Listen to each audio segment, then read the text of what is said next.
I'm Divya Shahani, and I'm an entertainment lawyer. I'm also on a number of arts organizations boards, including POV 3rd Street, Doc Institute, and Breakthroughs Film Festival.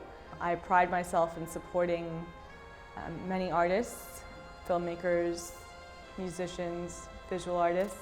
I also enjoy learning a lot of languages. I was born in Dubai, in a country called the United Arab Emirates. We moved to Vancouver when I was 10 years old, and I had to explain to kids in my class where that was on the map.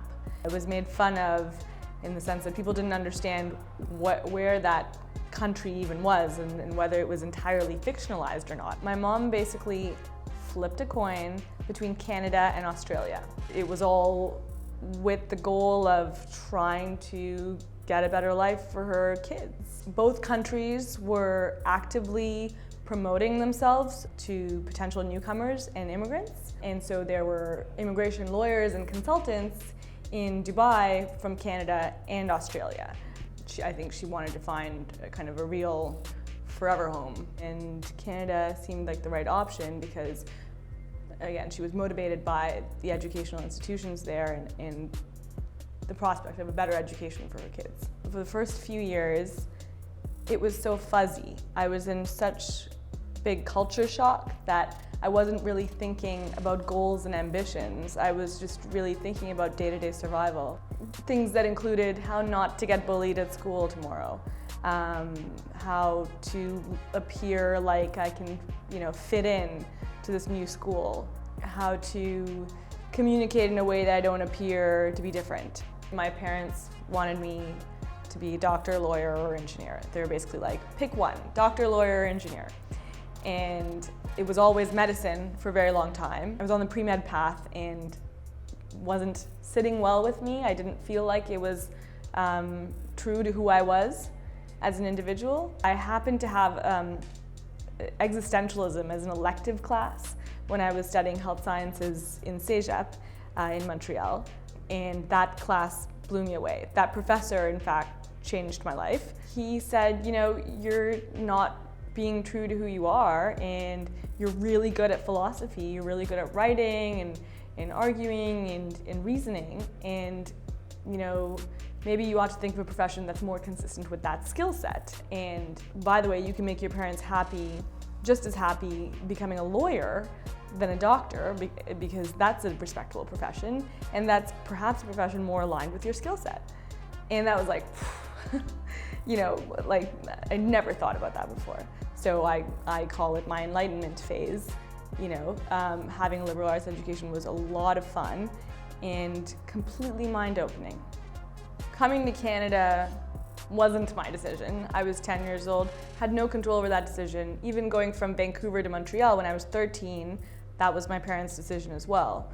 So the decision that I'm most proud of, a decision that I think I authored myself, was taking a leap in moving from Montreal to Toronto to go to law school. For me, it was quite a big leap because, again, growing up in an immigrant family, we were really tight, we were really close. It was the first time that I decided to start my own destiny and take my own path.